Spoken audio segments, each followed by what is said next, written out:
Are we ready? Okay. Good evening. I'd like to call this meeting to order of the Cedarburg School District School Board. Today is Tuesday, January 19th, 2021. Do an attendance roll call first. Padberg. Present. Kennedy. Here. Goldbeck. Here. Creer. Here. Cox. Here. And Reimer is here. Thank you, everyone. This is a regular meeting of the Cedarburg School Board and is a public meeting. Prior notices have been placed in the district and additional copies were forwarded to the News Graphic and the Milwaukee Journal Sentinel. Please join me in the Pledge of Allegiance. I pledge allegiance to the flag of the United States of America and to the republic for which it stands, one nation, under God, indivisible, with liberty and justice for all.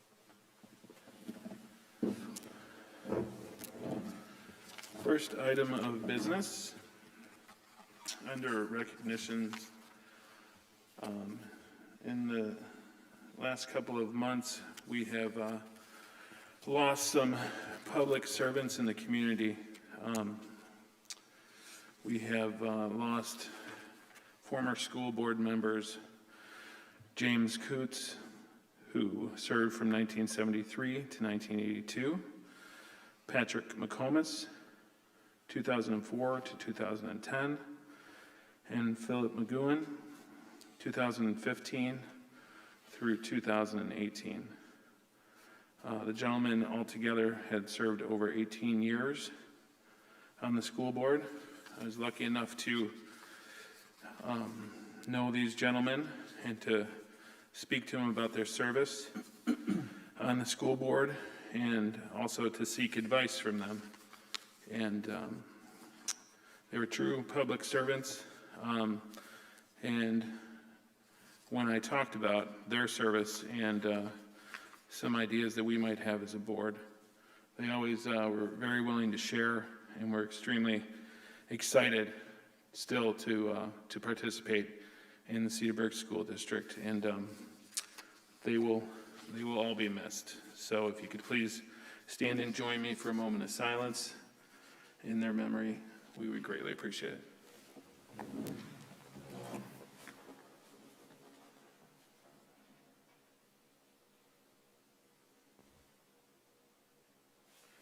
Thank you, everyone.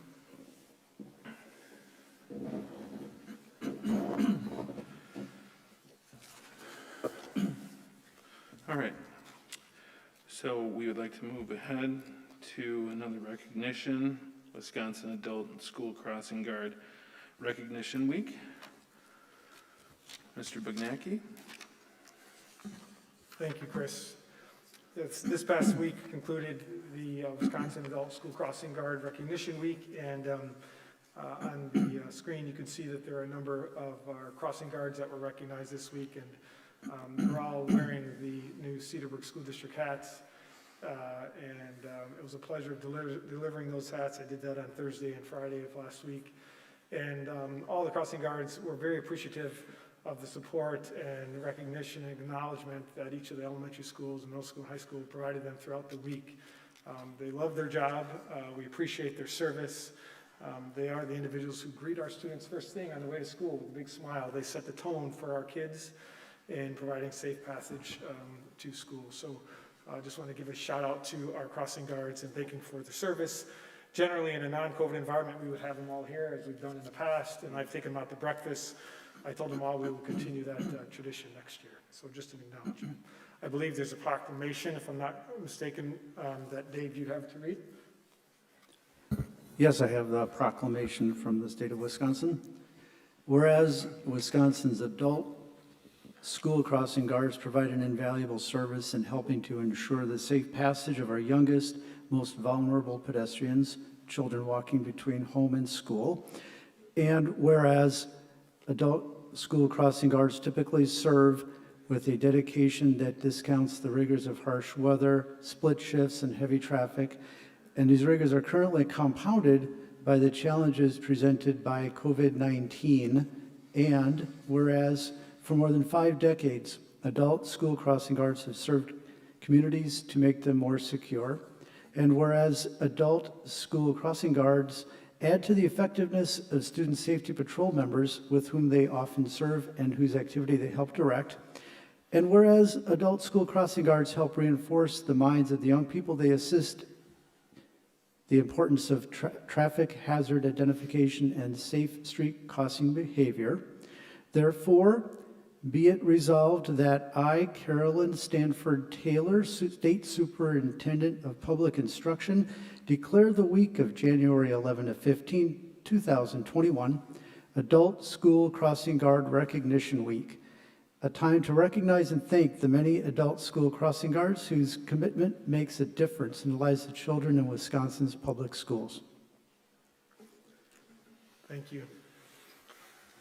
So board members, as you cross those intersections, give a honk and wave to our crossing guards and show them appreciation. Really grateful for all the work that they do.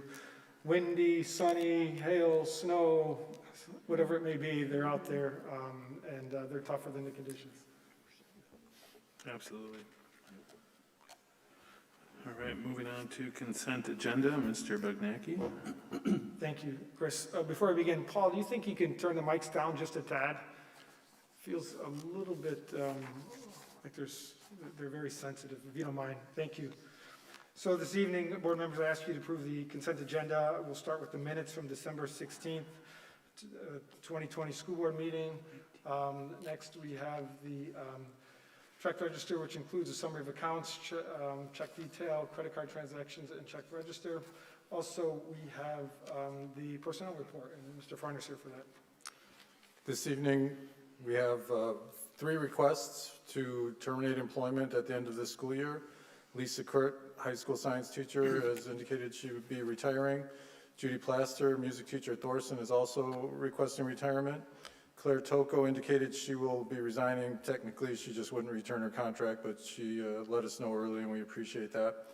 And then a little unusual, Danelle Hughes, a second grade teacher at Parkview, has requested to have her previously approved retirement rescinded. We ask for approval this evening. So moved, Kennedy. Second, Padberg. Have a motion and a second. Roll call. All those in favor, Padberg. Aye. Kennedy. Aye. Goldbeck. Aye. Creer. Aye. Cox. Aye. And Reimer is an aye. Unanimous. Thank you. Moving on to superintendent's notes.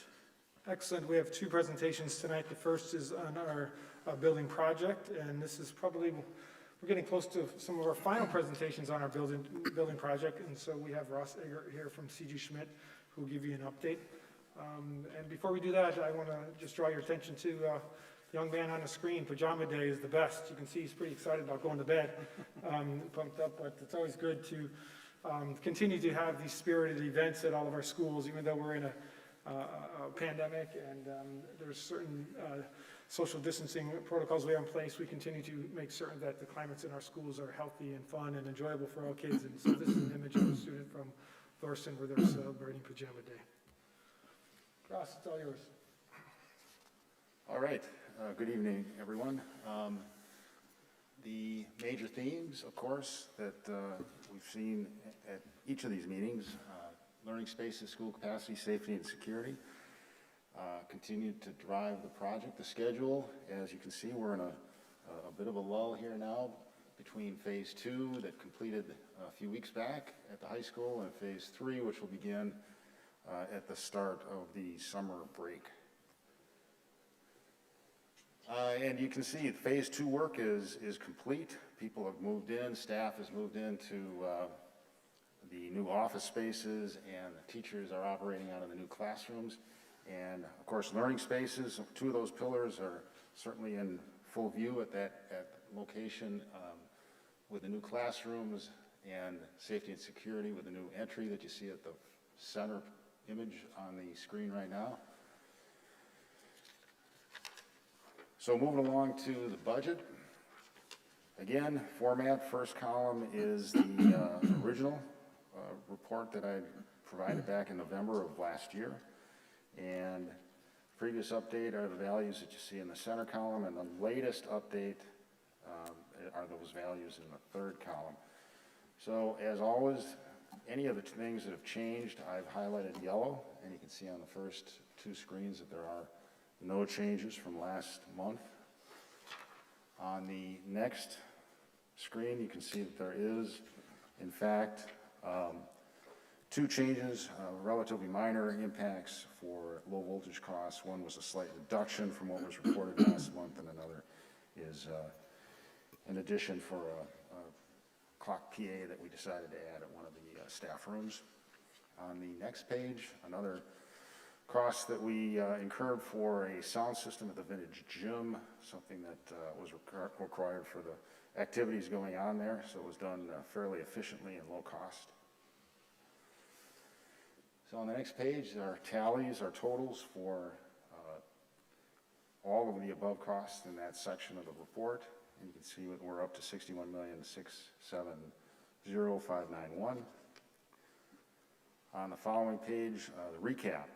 At the top, the values that we have for total funding sources at the top, and our projected costs from the previous page brought forward. You can see that we still have an unallocated balance of $78,000, $78,027. Contingencies, we've had a pretty significant reduction in contingencies on the GMP side. We've gone down by about a little over $200,000.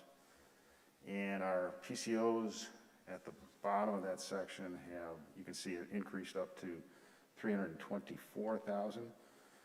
So remaining contingencies are $546,000 with the unallocated budget of $78,000. We've got a total remaining surplus, if you will, of $624,178. We have, within the past year or two, and reported at our OAC meeting this morning, that we did find some additional funds on a couple of lines, and that number is going to go up. So hopefully good news or better news at the next update. Any questions? This includes the million, one or two in interest earnings as well, right? So we've, It does. okay, so we've cut into that by 50% as well as blowing through the entire contingency. Okay. Anything else? All right, thank you. Thank you. Thank you. Thanks, Ross. I just want to say the transition into the new spaces at the high school, the classrooms and the office area went very smoothly. And the office staff and teachers and students are certainly excited to be in that space. And Adam's here, and certainly more spacious. And when you think about the security upgrades, all the eyes are on the front of the building. And the security check-in points coming from the outside into the building are numerous, and certainly is everything that we had hoped for in that space. And I appreciate, Ross, your work and the work of your team to make certain that it was a smooth transition into the spaces. And Adam, I think, thumbs up, it's going well so far. Punch list items we have to work through, but it will be wrapped up very, very quickly. Thanks, Ross. The next update is the Cedarburg reopening plan update. It's a bit abbreviated. Here we are into January, halfway through the school year just about, and we've been talking a lot about the pandemic and COVID. So I'm just going to highlight a couple key pieces of the data, and if you have questions on that, board members, please do stop me as we present. As always, it's great to start a presentation looking at students, and here is the Thorson's Fuel Up to Play 60 team, and all the students are in here, and it's great to have our students still participating in activities during this time. So we continue to focus on access, quality, and safety, and as we get into the second half of the school year, I think it's even more important that we continue to talk about access, because we do have areas of the school we're beginning to explore and develop plans to allow greater access. We've had a number of community groups ask if they can gain access to our facilities after hours, and so John Coster and his team, and Ted and Nicole, myself, and John Hannum and others are working out some details of a plan that would allow greater access to our facilities, but we want to make certain we do it safely, and that's the other theme that we continue to make certain that we follow is creating a safe environment for all, whether that be after hours or during the day. And we want to continue to focus on quality. Our quality instruction is key. And as we start looking at our data from the first half of this year and from the second half of last year, we're starting to determine where we need greater emphasis and where we've done well, because I think a lot of districts did not have the option of going in person as we did this fall, and certainly didn't have the technology available that we did. And I think we will all be presently surprised and pleased with the progress that our students have made during this pandemic. We continue to look at the data, and we will continue to look at the data, both in-house and across the county and the state. And the county data right now is fairly flat, and if you go on to their website, you can see that we're right about 600 cases per 100,000. So it's been running fairly flat for the last couple of weeks. That's good news compared to where it was back just before Thanksgiving. And the cases here in the system continue to, they're there. We're going to have cases. And so if you look at the slide that's there now, you can see that our burden is a bit higher than that of the county, but it's because we're dealing with smaller populations. And so when you have increased cases in smaller populations, you get that burden that tends to increase. Our data continues to be on our website, and it's open to the public to see, and you can see over the last several days, I want to say last 14 days, we've had 19 students who've tested positive. In the last 14 days, we've had 3 staff members who've tested positive. So that data continues to be out there. We continue to monitor it. I should say, and I'll say our staff has been doing a wonderful job in making certain that they make good decisions so we can keep our classrooms staffed. It's not an easy task, and it will continue to be a challenge of ours through this year. And I think as more school systems go to in-person, which you are seeing that happen, I think it's going to draw on that substitute pool even more. So I think it's imperative that we all make good decisions so we can keep our classrooms staffed. On this slide, you can see, oops, I went too far. This slide shows you the selection for our learning environments. We shared this with you previously. The elementary, you can see for semester 2, we have about 88% of our population selected in person, virtual about 12%. For Webster, it's 87% and 13% virtual. And at the high school for the third quarter, you got just about 70% in person and 30% virtual. I suspect that as we go through the second half of the year, we'll see these numbers increase, probably more so at the high school. I think those elementary and middle school are probably going to be fairly stable through the rest of the year. Do we? I'll pause there. Yeah, can I interrupt? Do we get data on, or like questionnaires of people when they switch from one to the other?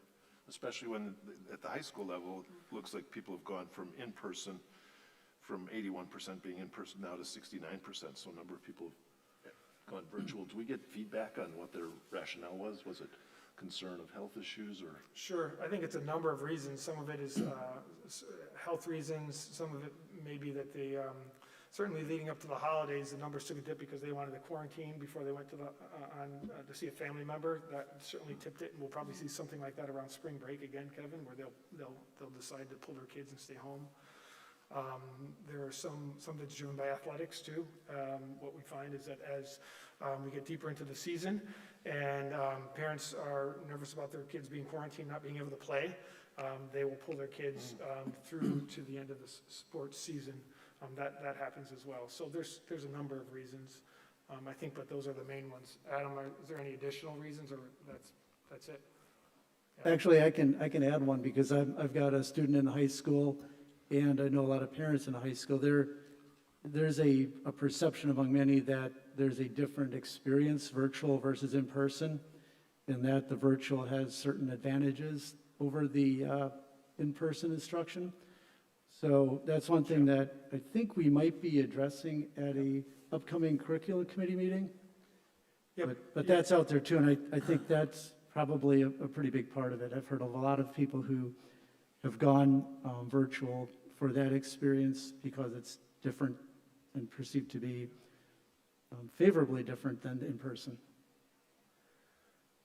So that certainly could be a driver, Dave. I can tell you that the instruction, it's a blended approach at the high school. So the students who are at home and the students who are in the classroom are getting the same level of instruction, same assignments, same type of engagement, if you will. I think what you may be alluding to is a bit of the exams when you get to that portion. Is there some, making certain that there's equity there and it's still robust, and we are going to discuss that at curriculum committee meeting coming up. Yeah. But having said that, I still anticipate that we'll see as the spring season comes along that we're going to see those numbers increase at the high school in person. The next slide, just want to talk a little bit about the vaccine. You're hearing a lot about this, and I can say that we have our health room aides, our district nurse, all of our building administration and building secretaries are in group 1A, and that group is being vaccinated as we speak. And so according to the health department, they anticipate that 1A should be done by the end of next week.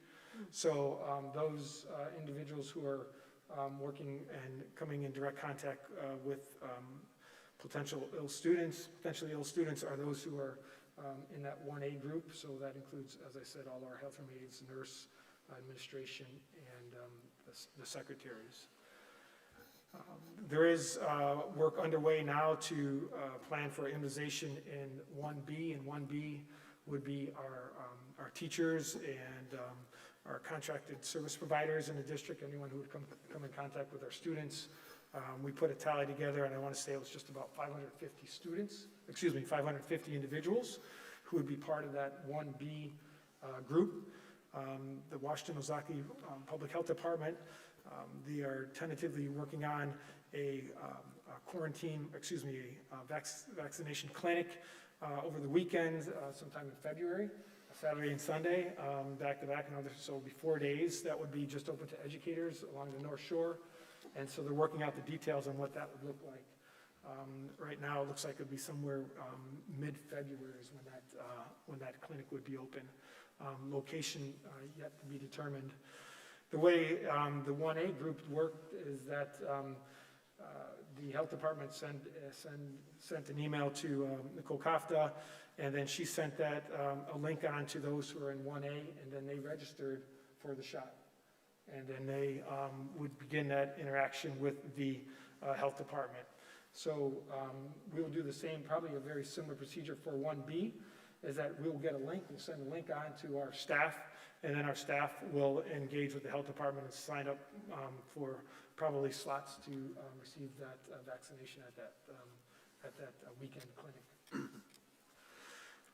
And then soon after that, they will be asked, when they go to get the vaccine, the initial vaccine, they'll be asked to sign up for their second dose as well. Because there is a window there that I think it's best when they do receive that second dose, so they'll ask everyone to sign up for their second dose. I can tell you that there is just some uncertainty as how the vaccine is flowing to the health departments, and we know that there are private entities who are receiving the vaccine. We're in constant conversation with the health departments here in Washington, Ozaki, and the North Shore, Milwaukee, and it's a very fluid situation.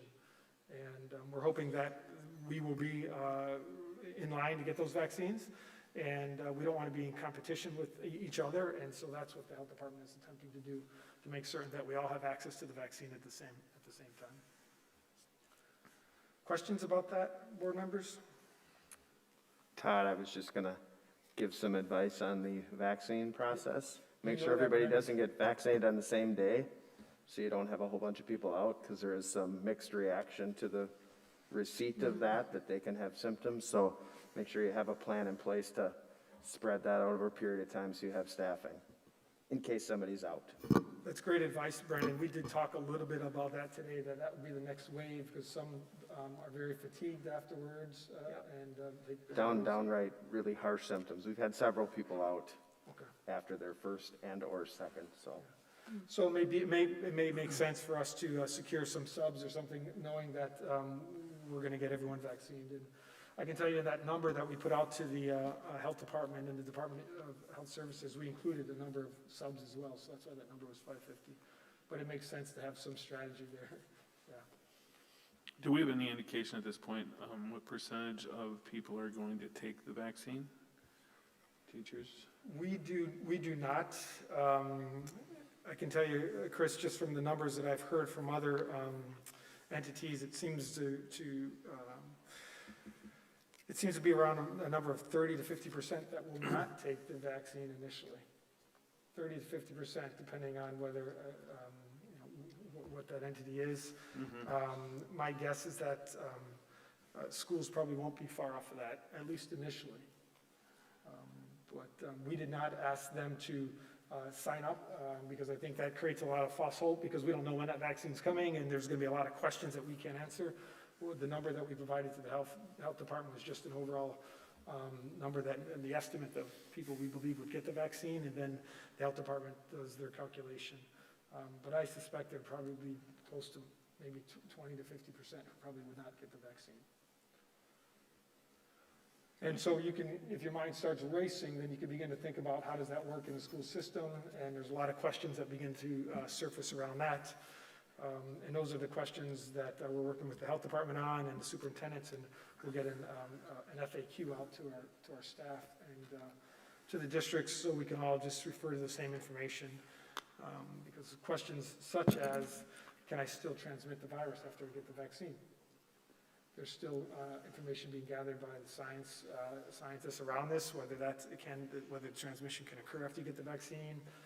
There's questions about, between the first dose and second dose, if you're sick or show symptoms, what's the next step? So there are areas that we are all getting clarification on, and we'll make certain that all of our staff have the best information. The goal, as you know, is to get to a point where there's some level of herd immunity, which is about 70% population receiving the vaccine. And mind you, this vaccine is only for those who are 18 years of age or older. So it's the Moderna vaccine.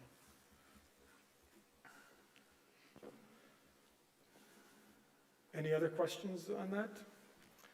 I just have a quick question, kind of backing up to the learning environment update with the increase in the high school to the 336.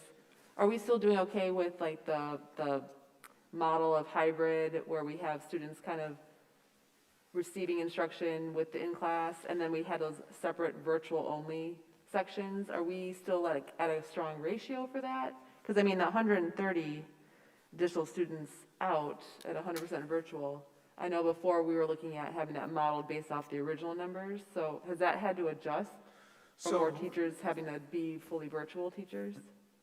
That's a great question. There's basically two models. One is that you're in person, and the other is that you are home and you're receiving that instruction from that classroom teacher. So the classroom teachers are not devoted to fully virtual. They're running a blended. Okay, yeah. So that number could fluctuate where you could have 15 or 20 kids in front of you, down to maybe 10 in front of you and 15 at home. Right. They're all receiving the same instruction. Because it's synchronous. Mm-hmm. Right, okay. Correct. So we're good in that space. And it's not the easiest. I mean, that's a difficult instruction. Yeah, we'll all be happy when this is over. Yeah, yeah, okay. Thank you. Yeah. Any other questions, board members? So I guess the last comment on the vaccine, we anticipate that, as I said, the 1B group will start maybe mid-February to the end of February. And if all goes well, we certainly would have the staff who want to get the vaccine, get their second dose, certainly by the time the end of the school year rolls around. So come fall next year, everyone who would want to have 2 doses, go through that vaccine process, should be able to have that done. So the start of the school year certainly is going to look a bit differently for us. Mm-hmm. And lastly, all this information that's presented through our entry plan and these presentations at the board meetings that information is available on our website. Thank you. All right, moving on to the public comment portion. Is there anyone in the audience that would wish to speak? All right, as you make your way down, I'm going to read the disclaimer. In the past, the State Attorney General issued guidance on how governmental bodies, such as school boards, should conduct the public comment portions of the meetings. This guidance was given to assist governmental bodies in avoiding violation of the state's open meeting laws. The essence of this guidance is that unless the topic being brought to the board by the public is listed on the meeting's agenda, no significant discussion can be held on that item. Instead, the topic may be listed as an item on a future meeting agenda, whereby discussion could then be held. The reason for this guidance is not to limit open discussion, but rather to ensure that all interested parties have equal opportunity to participate in the discussions with the full school board. We on the school board encourage community input, and we want to hear from you, our constituents.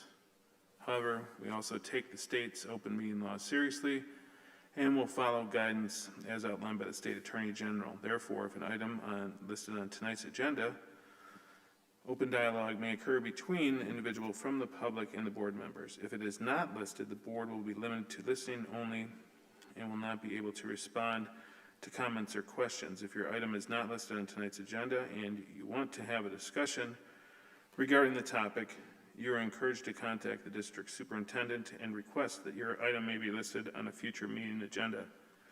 As always, you are also encouraged to discuss any issue with individual board members on a one-on-one basis outside of the meeting setting. Please make your comments to the board and not to any individuals in the audience. As per school board policy 167.3, each statement made by a participant shall be limited to 3 minutes. Please note that this is a public meeting, and we ask everyone to address one another with the courtesy and respect you would like to receive in return. When you approach the microphone, please state your name and your address for the record. As a reminder, this meeting is being live streamed via the district's YouTube channel and will be posted on the district's website. Thank you.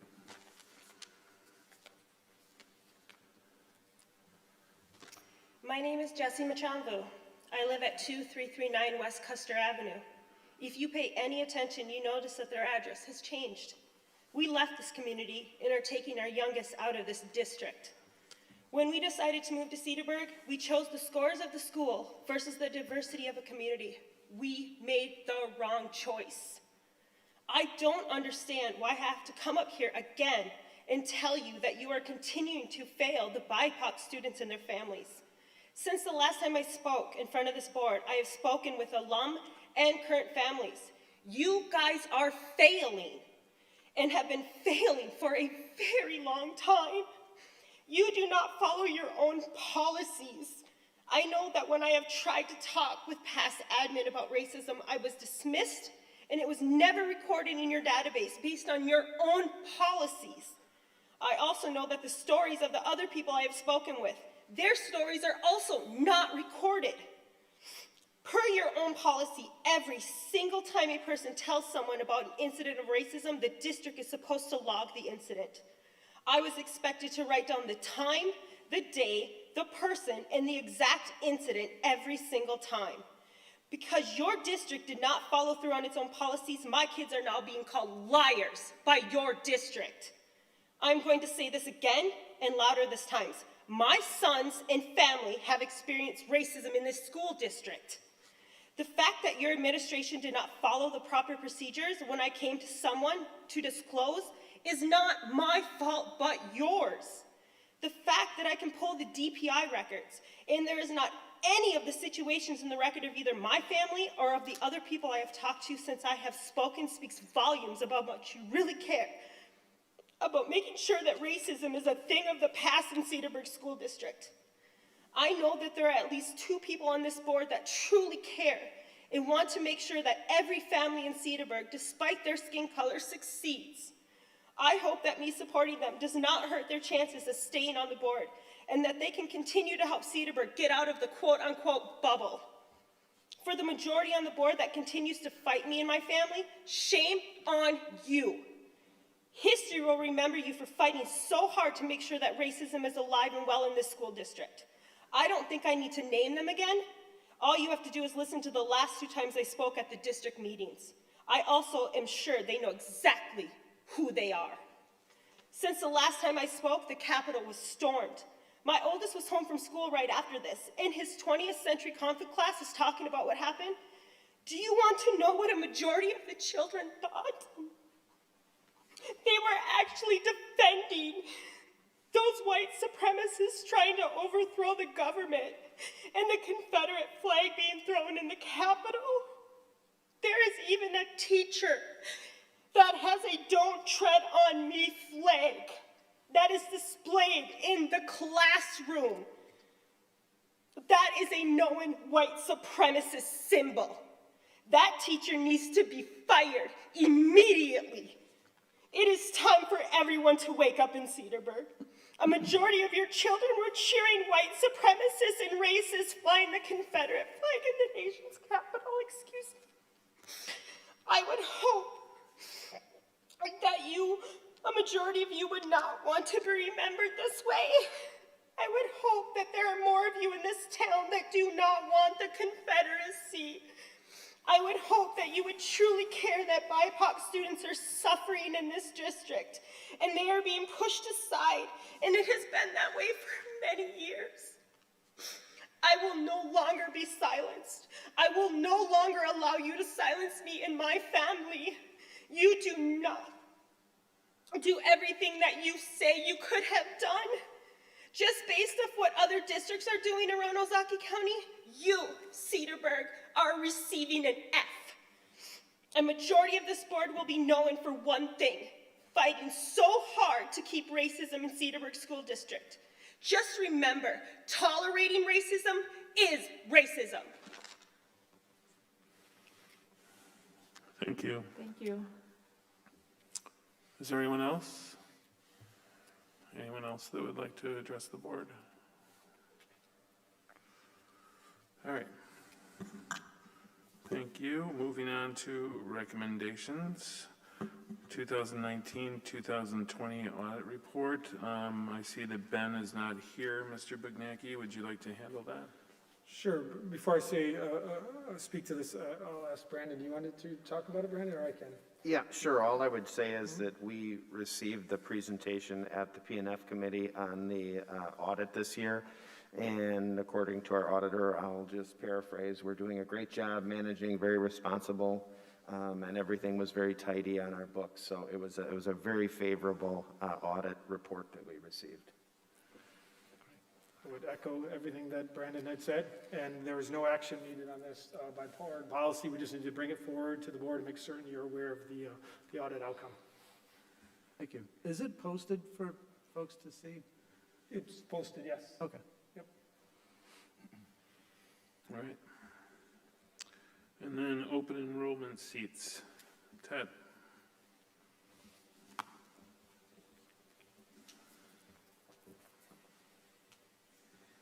Good evening. Every January we come to the board to present a proposal for accepting open enrollment seats for the following school year. The application for open enrollment opens soon. It goes, I think it's February 1st through April 1st, I think it is. So every January the board must declare the number of seats available for non-resident students to apply for. I always like to remind everybody, as in the audience or in the community, that the board policy guides us in terms of what seats are selected by the administration. So it's a process, a linear process we walk through. And as we declare those numbers or present those numbers to you tonight. The proposal for open enrollment seats went to the P&F committee on January 6th, and they approved and moved those forward for the board to consider tonight. Based on the board policy, the administration tonight is recommending that our open enrollment 2021 enrollment projections reflect 17 anticipated open enrollment seats, 1 seat at each grade level in 2, 3, 4, 5, and 10, and 12 seats in grade 6. There are no special education seats available for the next school year, 21-22. Kind of an unusual number there for grade 6. Was there, were you able to find a cause for that in the, discussed it at the PNF meeting?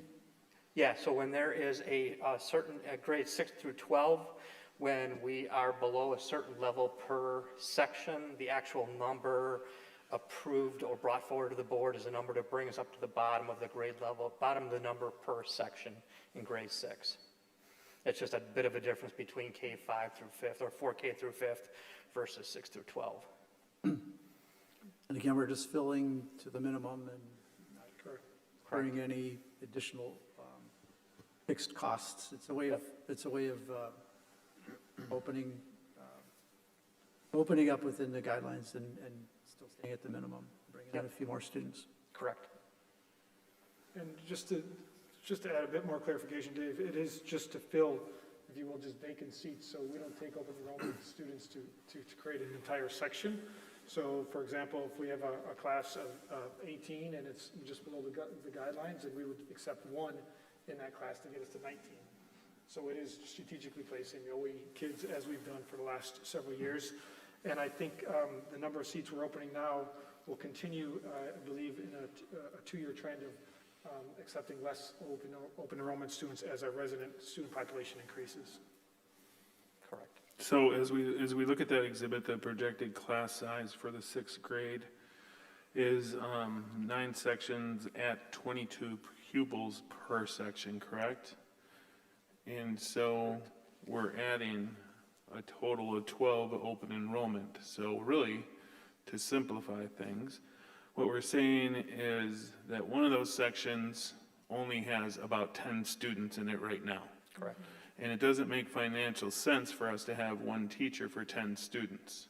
So we're opening it up to 12 to make it to the ideal class size of 22, right?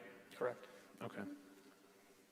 Yep, that certainly is one way to look at it. Those 12 will not be placed in one particular section. They'll be sprinkled apart. Yeah, that's a good point. Right, right, But hypothetically, that would work that way to balance those out. sure. And also, just a point of clarification, nothing of what we do on the open enrollment side has anything to do with limiting any residents that move here. They still will have equal opportunity to come to our school. We don't exclude them. They don't replace resident students, so it does not impact at all. If you move to our community, we're taking you in our schools. Just clarify that. Absolutely, yep. And I'm assuming, we take that into consideration, what's happened historically and what we can expect. That's the other thing too, is that some of it's a bit of a projection, being that, Yeah. we don't know exactly how many students, and COVID has made it a little bit more difficult. Just knowing who may be back in and who not, or who may have moved on, or open enrollment for virtual school. We're expecting most or many to come back, so hopefully that, transpires, but so this year was a little bit of a different scenario for us to process through. Do I remember correctly that then this is a maximum, and if things do kind of go above projection, we would reduce the number a bit? Or am I remembering that wrong? I believe that's wrong. I think, correct me if I'm wrong, but if we say that we're going to open up 12 seats and we have 12 people or 50 people apply, we have to take 12 by law. Oh, okay, all right, so we figured that out, we figured that into the number we open up, that's all baked in already, okay, I got it. Yeah, we have to fill these seats if there are applications. Okay. And we can take more than 12, we just can't take less than 12 if we have So what we do people is, applying. right? yeah, so we have to fill our number of declared seats by a certain period, by a certain time frame, and then if there are open seats that we would, potentially want to take another student, there is a time frame in which we can do that. Any further questions for Ted? Ted, I like the way you've laid this out, the presentation, to be able to see the number of sections and the class sizes and ranges and things like that. That's very helpful. Thank you. And this went through PNF, and we approved this at committee level. And this document we posted on the district website once approved by the board, so non-residents can see what's available and what isn't available. Sam, are you clear on the phone? I haven't heard from you lately. Yep, I'm here and everything is clear. Thanks. All right, good. All right, do I have a motion then? I'll make a motion to approve the open enrollment seats as presented. Second, Padberg. So we have a first by Goldak, a second by Padberg. Any discussion? All those in favor, roll call. Padberg. Aye. Kennedy. Aye. Goldak. Aye. Creer. Aye. Cox. Aye. And Reimer is an aye. Thank you, Ted. Thank you. Thanks. Moving on, softball field naming rights. Mr. Hannum and Mr. Bignacki. Thank you. This evening, we're here to present information regarding the naming rights for our softball field. We did take this item to the Buildings and Grounds Committee, so this entire presentation was presented there and approved and asked to be forwarded to the board for approval. And John's here just to give you a quick overview of what we're asking for. Thank you, Todd. Good evening. As you can see up on the slide here, we have a set, we have some set criteria that was vetted through a committee of coaches that was unanimously approved. And what I'd like to do here is just kind of walk you through a little bit about Rod here. He taught in the Cedarburg School District for 34 years. He started at West Lawn and then he was at Webster. More than just coaching softball, which is what we're here for, he was also involved in a variety of extracurriculars with math counts, boys basketball, and I was their spelling bee coordinator. He was inducted into the Wisconsin State Softball Coaches Hall of Fame in 2010. He was inducted into our High School Athletic Hall of Fame in 2018. And then based off of our criteria that we've established, which states that you need to have coached for a minimum of 15 years. Rod coached softball here at CHS for 26 years. You need to have a minimum winning percentage of 60%. Rod won 70% of his games. And you need a minimum of 5 conference championships, and Rod had 10. And you also need a minimum of 3 state tournament appearances, and he had 9. Okay, so if you take a look at his career, it is simply unbelievable. So just wanted to share that with you. And more than that, Rod, he, truly embodies, what a great teacher and coach is, where, he, really, connected with his students in and outside of the classroom. And that's what I think he would want to be known most for. So, we have a proposal here to name our softball field after him. I don't know if there's any questions. I don't have any questions, but I'd like to say that I actually played for Rod Wilterdink in Grafton Little League. He coached other teams, he coached great teams, but he also coached me as an all-star. And I've not ever met too many more coaches that I've had more respect for, even at a young age when I played for him on the All-Stars. Just a great coach, a great gentleman, always held himself with class, and I can't think of a better recipient or a better person to name a softball field after than Rod Wilterdink. Yeah, I couldn't agree more with you there. He was a teacher at West Lawn that I had as a young West Lawn student and also as a coach, and he's very deserving of this award, so I was very happy that you brought it forward.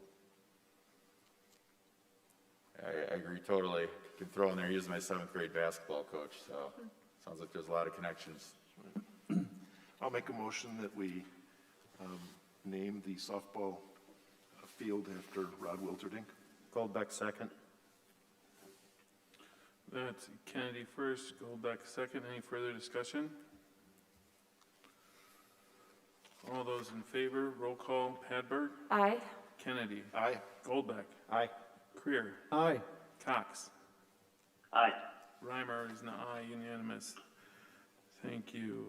Thanks, John. And this is the image of the sign that will be placed on the fence, if I'm not Yeah, mistaken. it would be placed outside the fence in roughly center field, facing inside. So our fence is 5 feet high, so it'll be prominently displayed. Excellent.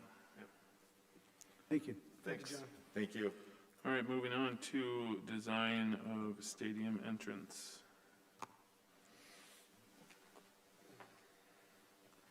So the next item, board members, was an item that was also brought forward to the Buildings and Grounds Committee and approved and asked to be brought forward here for approval. And what we're asking for is approval of the design for our new stadium entrance. And John can talk a little bit about the details. We have other images that show the sponsorship, and that really does, the sponsorship takes us into item E. But right now, we're looking at just the approval of the design. That's correct. At the Building and Grounds meeting on Tuesday evening, We reviewed the current design, which is the third rendition of this building. All of those were value engineered renditions where we cut back, and came up with the minimal amount here, which is the design that you see in front of you. It's basically a split-face block ticket booth that's 90 square feet, and it's about a 210 square foot steel structure that is open air. The building itself is not indicative of the entire project, but the split-face block is identical to what matches the baseball dugouts as well as the soccer dugouts in that whole athletic complex. So it would be a matching rendition of all of that, tying that all together. So this would be located on the southeast corner of the parcel, facing southeast in the parking lot. So when we talked about the new potential renovations, and we looked at these at the Building and Grounds Committee meeting, of parking lots, if that would ever happen, this is not predicated on that building, on that construction of the parking lot. But it will enhance it, and there's a demising line there that we don't have to do both. And we're not looking for, currently, we're not looking for approval of the project moving forward. We're looking for approval of the design tonight. And board member, here's another image of it. Yeah, that's more telling right there. That gives you kind of a live rendition of it. Approval of design allows us to move forward and to actually start to put tighter numbers to the budget. And this is the last rendition. This is about as skinny as we can get with the building. It's, like I said, 90 square feet, 9 by 10. Is the intention to be as minimalist as possible? Is that what we were going for? Or why, you keep saying smaller? Well, what we did is, Brandon, we had a rather large complex. The actual, I mean, if we were selling tickets at the Badger Stadium, it would have been fine. This is what we need. So this will suffice for what our needs are. Okay. We don't want to make it any bigger than we have to do for that. But then if you look at the expanse of the entrance, the steel girders and the steel beams, along with the steel structure and this upper steel ceiling, gives it the perception of being a little bit larger. And that's more for display of donors' names. So if you look at those donor signs, those are not backlit because the city will not allow us to do that. Those are lit overhead with LED light strips. So although it looks backlit, it's not. Did the Groth architect firm do this, or? Groth designed this, correct? Yeah. Okay. Right. I like the look. That was my question. It looked like the letters were lit up, Yeah. but they're, okay. And they are lit, but for whatever reason, the city does not want to approve any backlit signage. So although this doesn't have any exposure to any houses, it's in our back parking lot. Yeah. We don't want to wage with that, so the bottom line is we came up with a better idea to make it look pretty much the same. Yeah. Is that orange, those girders? Is that they're supposed to be orange? Or is Yeah. that some other, that's like Yeah. bulldog orange? And the final design of that is, I mean, the design of the building structure, the paint of it's orange girders, orange beams. Yeah, to bring out the school colors, correct. It's The kind of like split that. face block is a gray, Okay. and then there's black coping around the top. That charcoal, I'll call it dark charcoal. It's actually called black when it comes out of the metal plant, but it's kind of a dark charcoal coping that matches all the other surrounding building.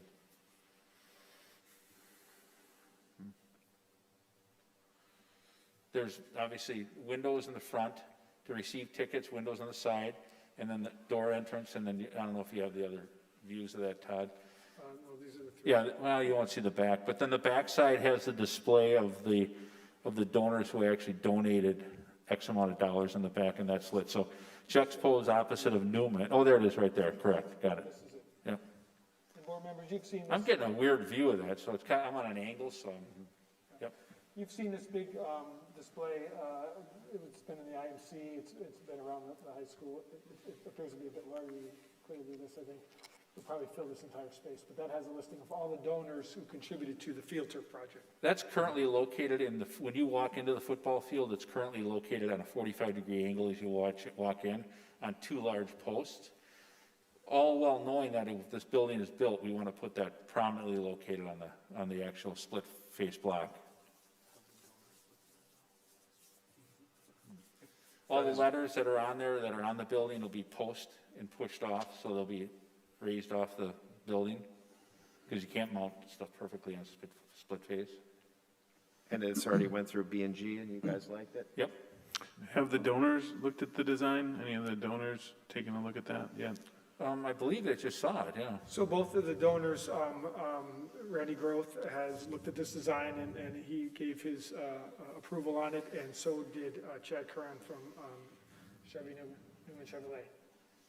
He put his stamp of approval on it as well. So we did run it by the donors because we wanted to make certain they were comfortable with it before we brought it forward to the board. But was anyone at the B&G from the public that had any comments on it? I don't think there was anyone at that meeting. And I'll just ask just a blunt question. Is the size and scope of it related to how much money we have for the project at all? Or is that a No, non-factor? I think it was, Brandon, to be honest with you, I think that the original design was more than we probably could justify for the facility. So what we did is we engineered it backwards and then just, what do we need here? How much square footage do we need to sell tickets? How much do we need to have the grand entrance? How much you need to have the look that we're looking for? And then the passage, safe passage through, because that's really what that is. And then there's about, the size of what would be 3 turnstiles, although they're not turnstiles. It's just going to be gates. And if you remember correctly, in the project, we nixed the steel tubing gates to put in the cyclone fencing, so that would all match. And is this entrance, how people can go through the turnstile and use the facility? This would be locked. The turnstiles are, if you look at that picture right there to the It's right, just north of it. turnstile is still there. Okay. Yeah. So these gates would be locked up. You're looking right now straight northwest at this particular building. So you're looking through to the actual end zone of almost towards where the facilities building is your view in the background. Can't see it with that big black cloud over it, but. So the proposed building certainly would improve security, safety, pedestrian traffic flow, and visibility. Absolutely. And that's been the driver. If you know the current building out there, it is a wooden shed, if you will. And you can't see that building or that entrance when you're coming north into the facility off of Evergreen. So this will be situated as such where you will be able to see this as you're coming off of Evergreen and Juniper into our facility. Yeah, John, I like the statement. It is on the smaller side of things, but I think it works well. The only caveat I'd say as you move forward with planning and things like that is now, for most games, like 2 people is plenty, but there are games where it's a big matchup, and I've seen long, long lines of people wanting to get in, so make sure you have enough rows of ticket takers or sellers to be able to accommodate, either whether it's around the corner right there, or if it's Well, just the across intention front. is to have pass-through tables on the backside of that open air. So for those who are buying tickets and those who are moving through, they would have multiple people areas stationed. to For go like, to. in the past, the Homestead game you can get 3,000 people. Yes, some games get really large. Yeah. So, But I think you hit my question head on. So I only see like 1 station to buy a ticket, Correct. but I see 3 stations to take tickets. Yeah, there'd be 2 people available in that building to sell tickets. I'll just say I think it's a little bit small for a long-term vision of an entrance to a beautiful facility. My 2 cents is that in the instances like we're talking about, whether we're hosting a playoff game, whether we're hosting a neighboring Grafton or Mequon, I would just say it just seems kind of small. That's just my 2 cents. Yeah. And I'm just one person, but I don't want to take away CAVU and the B&G committee. I know I've done a ton of work, and John, I don't want to undermine that. Right. I'm just sort of thinking about our capacity in those types of situations. And I know this is privately funded, and we're working real hard to try and get the money to get this thing funded. I know John's working his tail off to get, after getting a gift of the nature that we did for the field turf, it's hard to go back and ask for more cash. And I think that's some of the difficulty is raising the funds. So we have a number that we've established what this would be budgeted at approximately. We're still working on that, and that's why we're here tonight to move forward at that. But the more you expand that, the more that it becomes And I get it, it's the same discussion as the type of turf we put in, right? You know, Yeah. there was different levels of turf, and it was like, well, if we're gonna go through $1 million and a year's worth of, you know, planning, why short-sight ourselves with a lesser version of the quality of the turf? So I'm just sort of, yeah, Brandon, you're speaking to the choir, because I'm of that nature. I probably would have a hard time saying that this would serve our needs long-term. I just feel like there's gonna be times where the line is gonna be long, and we might have some overflow into that access road or whatever that's gonna look like, so. We do have the ability to go back and look at the other renditions. It's not, Well, you know, I do think, Fundraising, how fundraising goes, because the plan here was that this is not paid for by the district, that the funds will be raised before the project starts and then do this through private funding. So that is why the size got smaller and smaller, just to make that crossing over point easier to attain. There is an option. I personally agree with you, Brandon. It would be nice to make sure we have at least 3 people able to sell tickets, but the architect had in me says, in the future, if that became an issue, you could put another building off to the right side that connects into it. And you could Something have else 2 to areas selling tickets. consider is, you know, technology. Are we going to actually be, you know, are people going to be there buying and selling tickets, or are they going to be walking in with their phones? Right. Or a pass. Right. You know, will everybody have a pass? so I think those are all of the items that we were considering when we're looking at this image. One, it could be expanded, to Kevin's point, to the east off the right-hand side.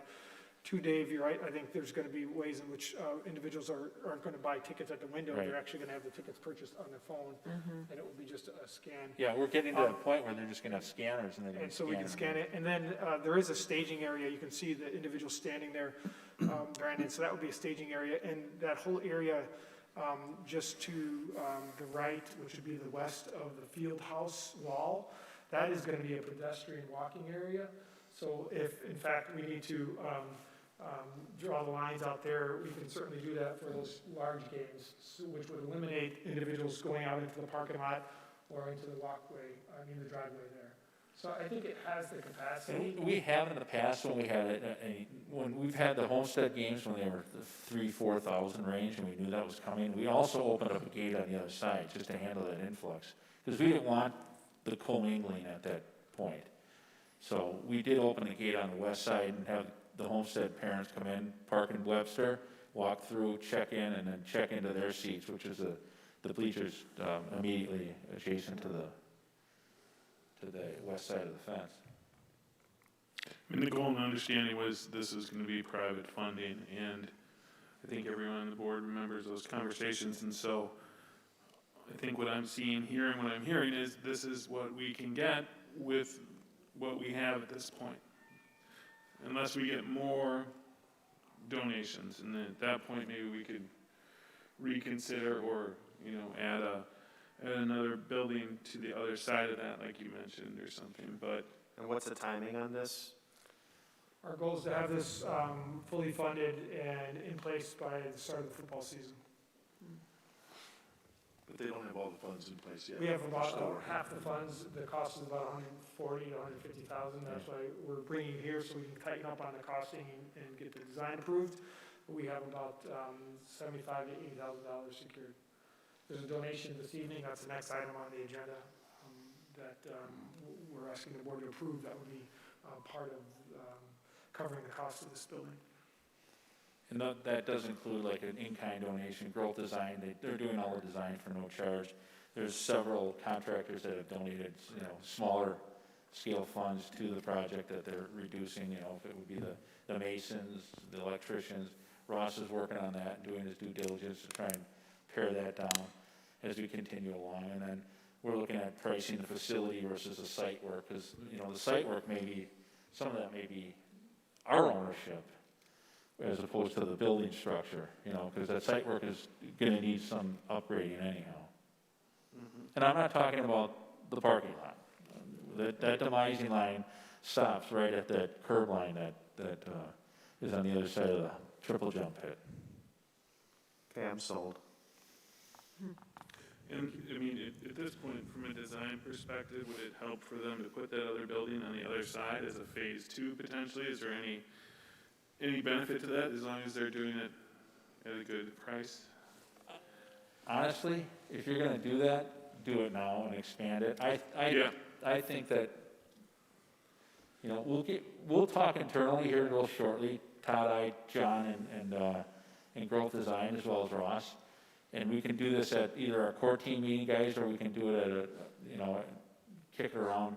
And let's discuss, is that viable? Do we have enough people in there? And what does it look like from John's standpoint for ticketing in the future?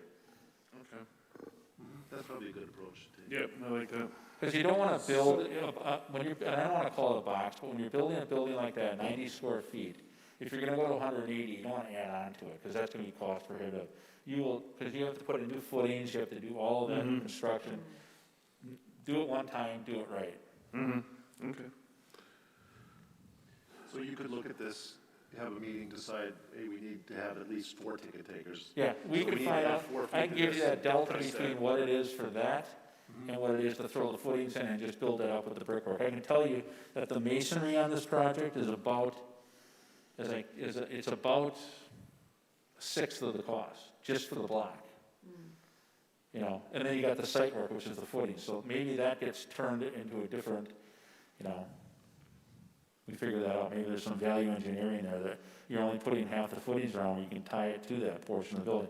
These are not full footings all the way around, these are gonna be helical piers, or they're gonna be some type of solder tube. Okay. So we're still looking for approval of this design. We still wanna move forward with approval of this design and let us do our due diligence and move forward with that. I'll make the motion to approve the design as presented, with the understanding that it's gonna still be a work in motion, but that this design would be acceptable. And we do have a building and grounds meeting in 3 weeks. Correct. So I think what we could do is we can bring it back to there, and if we could move forward with that, the variation thereof at that point, that would be great. I have a first by Kennedy. Do I have a second? Goldback second. First and a second. Any further discussion? All those in favor, roll call. Padberg, Aye. Kennedy, Aye. Goldbeck, Aye. Career, Aye. Cox. Aye. Reimer is an aye, thank you. Moving on to the next agenda item, Mr. Bignacki. Thank you, John. So this one ties nicely into this topic that we just finished discussing, which is the Groth Family Stadium entrance. This evening, we were able to greet Chad Curran and his family, who is the owner of Newman Chevrolet. And Chad is generously donating $50,000 towards this stadium entrance. And we have a sponsorship agreement that was included in the board packets, and this is no different than the agreement that we've used for sponsorship on our turf field. And we're asking that the board approve the sponsorship agreement for Newman Chevrolet for the stadium entrance. So moved. Kennedy? Goldback second. Have a motion by Kennedy, second by Goldbeck. Just wanted to thank Chad and Regina Curran and their family and Newman Chevrolet for the generous donation. You know, we couldn't do any of this stuff without the people in the community that are stepping up like them, and it's very, very generous, so thank you. Roll call vote, Padberg, Aye. Kennedy, Aye. Goldbeck, Aye. Creer, Aye, and thank you. Cop. I'm sorry, Dave? Aye. Was that an aye, Dave? I'm sorry. It was, yeah, I also said thank you. Absolutely, and Reimer is an aye, so it's unanimous. Thank you, everyone. And then next, donations, Mr. Bignacki. Thank you. We have a number of donations that we would ask the board to approve through consent agenda. The first is a donation of $800 made on behalf of the Herman Sargent family through the Wells Fargo Educational Matching Gifts Program. The donation will be used to support instructional and programmatic needs at Parkview Elementary School. Next donation is for landscaping materials valued at $1,925 from the Litt family. This donation will be used to support the Parkview Outdoor Natural Makerspace. The next donation is an amount of $5,925 from the Parkview PTO. This donation will be used to support the Parkview Outdoor Natural Makerspace. Next donation, in the amount of $500 from the Supanich family. This donation will be used to support the instructional programmatic needs at Thurston Elementary School. Next donation, in the amount of $2,376 from the Thurston PTO. This will be used to support RAD's Kids Reading Program renewal for 22 teachers at Thurston Elementary School. A $660 donation from Wayne's Drive-In. This donation will be used to support the Cedarburg High School robotics program. A donation in the amount of $568.10 from the CHS Athletic Boosters. This donation will be used to purchase ski gates for the Cedarburg High School. Next donation, in the amount of $12,500 from C.G. Schmidt. This donation will be used to support the CHS stadium entrance. So that was the entrance we were just speaking about on the prior item. And the last donation, sponsorship donation in the amount of $50,000 from Newman Chevrolet. This donation will be used to support the CHS stadium entrance project. Move approval of the donations. Kennedy? Goldbeck, second. Motion and second, roll call, Padberg. Aye. Kennedy. Aye. Goldbeck. Aye. Creer. Aye. Cox. Aye. Reimer is an aye as well. Moving on to committee reports. Is there anything in the PNF committee, Brandon, that we didn't talk about that you'd like to talk about? Yeah, no, I mean, we covered all the topics, but just reminding everybody that the budget is dependent upon the governor's budget, so there's a lot that we have to wait and hear from, so don't expect any miracles here, but that is what we're waiting on for the budget. But otherwise, Ben's got it handled. Let's just leave it at that. Do you recall when we expect to hear more information on that? I don't think that he had said it at that. Todd, is there there's not a mandate for a date, right? No, it'll probably be early fall. Yeah. All right, well, hopefully something to look forward to.